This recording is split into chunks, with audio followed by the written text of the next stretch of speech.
Let's start the chapter 4 in civics. The chapter name is judiciary. In this chapter we will study structure of the judiciary, PIL, public interest litigation, provision of ensuring independent judiciary. देखिए, कोई भी ऐसा state नहीं है जहाँ पर government ना हो। गवर्नमेंट के 3 ऑर्गन्स होते हैं, legislature, executive and judiciary. Legislature में लॉ मेकिंग का काम होता है, लॉ बनाए जाते हैं कंट्री के लिए। एग्जीक्यूटिव इन्हें इन्फोर्स कराती है और जुडिशरी जो भी इन लॉ को ब्रेक करता है उसे पनिशमेंट देने का काम करती है। स्ट्रक्चर क्या है जुडिशरी का? देखिए, सुप्रीम कोर्ट, जिसे कि एपेक्स कोर्ट भी कहते हैं, जैसे एक कंट्री का एक कोर्ट होता है, देन उसके नीचे हाई कोर्ट होता है स्टेट लेवल पर, देन डिस्ट्रिक्ट एंड सब ऑर्डिनरी कोर्ट्स होते हैं। तो सबसे पहले हम स्ट्रक्चर पढ़ेंगे जुडिशरी का। Judiciary consist of a network judicial body of law court. तो जो जुडिशरी कंसिस्ट है, ये नेटवर्क है किसका? जुडिशियल बॉडीज़ का। तो जुडिशियल कंसिस्ट है इसमें सुप्रीम कोर्ट, जिसे हम एपेक्स कोर्ट भी बोलते हैं, हाई कोर्ट और डिस्ट्रिक्ट और सब ऑर्डिनरी कोर्ट। तो हमारा फर्स्ट टॉपिक है supreme court of India. Supreme court of India में देखेंगे ये हमारे फंडामेंटल राइट्स को प्रोटेक्ट करता है, सिटीजन्स के राइट्स को प्रोटेक्ट करता है और सेटल्स करता है डिस्प्यूट्स को। कंपोजिशन और अपॉइंटमेंट किस तरीके से होती है जजेस की? देखिए, सुप्रीम कोर्ट में एक चीफ जस्टिस होता है और 25 अदर जजेस होते हैं। इन्हें अपॉइंट इंडिया ऑफ प्रेसिडेंट करता है, जो प्रेसिडेंट का इंडिया है वो इन्हें अपॉइंट करता है। एलिजिबिलिटी क्या होना चाहिए इनके? ये इंडिया के सिटीजन्स होने चाहिए और इनके पास एक या उससे ज़्यादा हाई कोर्ट की 5 ईयर्स की एटलीस्ट एडवोकेट की एक्सपीरियंस होना चाहिए। देन टेन्यूर कितना होता है? देखिए, इनका 65 ईयर्स का होता है टेन्यूर, टाइम पीरियड जो होता है। इसे हम इनकी पोस्ट से रिमूव कैसे कर सकते हैं? जो सुप्रीम कोर्ट के जजेस होते हैं या चीफ जस्टिस है, इन्हें हम अगर ये मिसबिहेव करते हैं, अगर इनका मिसबिहेवियर देखेंगे तो मिसयूज़ कर रहे हैं अपनी अथॉरिटी का, तो या फिर हम इन्हें इम्पीचमेंट के थ्रू इनकी पोस्ट से रिमूव कर सकते हैं जजेस को। अब फंक्शन क्या है सुप्रीम कोर्ट के? देखिए, ओरिजिनल जुरिडिक्शन है, एप्लीएट जुरिडिक्शन है, एडवाइजरी जुरिडिक्शन है and court of records and jurisdiction regarding for fundamental rights. So first of all we will study our first point in this functions of Supreme Court. तो first function is original jurisdiction. अब original jurisdiction क्या है? देखिए, supreme court पेटेंशंस, directly पेटेंशन सुनता है, मतलब आप जाके वहाँ पर डायरेक्टली अपील कर सकते हैं। ये डिस्प्यूट सेटल्स करता है सेंट्रल गवर्नमेंट्स और one state to another states के। ये डिस्प्यूट्स करता है इलेक्शन से रिलेटेड, प्रेसिडेंट या वाइस प्रेसिडेंट से रिलेटेड जो भी इलेक्शंस में प्रॉब्लम्स होती है। ये disputes between state to states के बीच जो डिस्प्यूट्स होते हैं उन्हें भी सेटल्ड करता है। देन है एप्लीएट जुरिडिक्शन, इसके अंदर हाई कोर्ट अगर सर्टिफाइड है पर्टिकुलर केसेस के लिए तो वो अपील कर सकते हैं और इसमें ये इन्वॉल्व कर सकते हैं अपने इंपॉर्टेंट क्वेश्चंस ऑफ लॉ को। देन क्रिमिनल केसेस के अंदर अपील किए जाते हैं सुप्रीम कोर्ट में, जिसका डिसीजन मान लो हाई कोर्ट में डिसीजन हुआ है और वो सेटिस्फाई नहीं है तो वो सुप्रीम कोर्ट में अपील कर सकते हैं।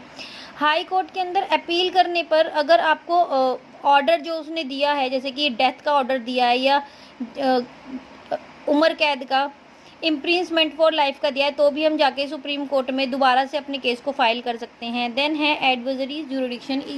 सुप्रीम कोर्ट जो है वो एडवाइस देने का कभी काम करता है। तो the president can refer to supreme court any question to law affect the consider of public opinion.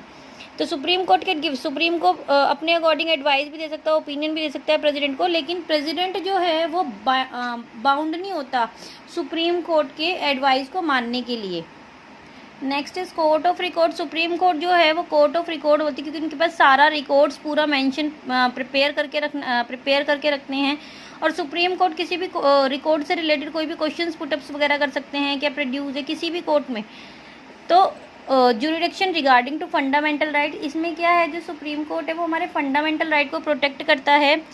ये हमें एक रिस्ट, जिसे रिटन डॉक्यूमेंट कहते हैं, वो सिटीजन्स को प्रोवाइड करता है कि अगर आपके फंडामेंटल राइट्स का वायलेंस हो रहा है तो आप आके डायरेक्ट यहाँ पर अपील कर सकते हैं। देखिए, the Indian constitution empower the supreme court to issue order, direction और रिस्ट कहते हैं रिटन डॉक्यूमेंट जो हमें प्रोवाइड होता है, जो हमारे पास फंडामेंटल राइट्स हैं सिटीजन्स को दिया जाता है। तो supreme court can issue writ to habeas the corpus mandamus prohibition quo warranto and the मतलब जितनी भी लिबर्टीज़ को प्रोटेस्ट करने के लिए फंडामेंटल को प्रोटेस्ट करता है।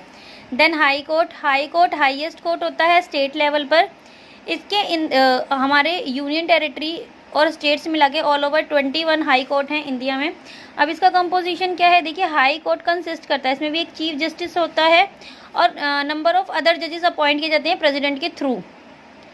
देन चीफ जस्टिस जो है स्टेट वाइज अपॉइंट किए जाते हैं। प्रेसिडेंट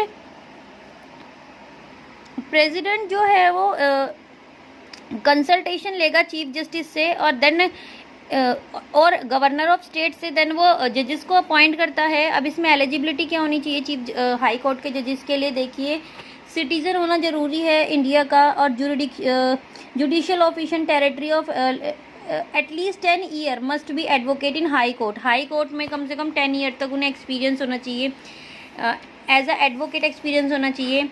देन इसका टेन्यूर वही सेम होता है जैसे सुप्रीम कोर्ट का है, 65 ईयर का टाइम पीरियड होता है। हम अब अगर ये या तो ये इसकी पोस्ट कैसे खाली, तो ये रिज़ाइन दे सकता है, ठीक है, या फिर प्रेसिडेंट इसे रिमूव कर सकते हैं इसकी एज से, या फिर इसमें मेथड होता है रिमूविंग का कि चीफ जस्टिस और अदर जजेस सुप्रीम कोर्ट के जो होते हैं वो इसे उस मेथड के थ्रू रिमूव कर सकते हैं। फंक्शंस क्या होते हैं, सेम फंक्शंस है इसके भी। ओरिजिनली जुरिडिक्शन होता है, डायरेक्टली आप जाके हाई कोर्ट में अपना केस फाइल कर सकते हैं। फंडामेंटल राइट से रिलेटेड, विल्स हैं, डाइवोर्स है, मैरिज है, इनसे रिलेटेड कोई भी आपकी प्रॉब्लम है या इलेक्शन डिस्प्यूट है तो भी हाई कोर्ट में ही सुना जाएगा। एपेलिएट जुरिडिक्शन में क्या होगा, इसमें सिविल या रेवेन्यू क्रिमिनल केसेस भी सुने जाते हैं। सुपरवर्सी जुरिडिक्शन, इसके अंदर एडमिनिस्ट्रेटिव वर्क जितने भी होते हैं जैसे कि working of law court and responsible for the जितने भी एडमिनिस्ट्रेटिव वर्क होंगे ये सारे इसी के अंदर, उससे रिलेटेड जितने भी केस होंगे वो लोअर इसमें हाई कोर्ट में अपील किए जा सकते हैं। पावर ऑफ सर्टिफिकेशन होता है, यानी कि सुप्रीम कोर्ट की तरह हाई कोर्ट के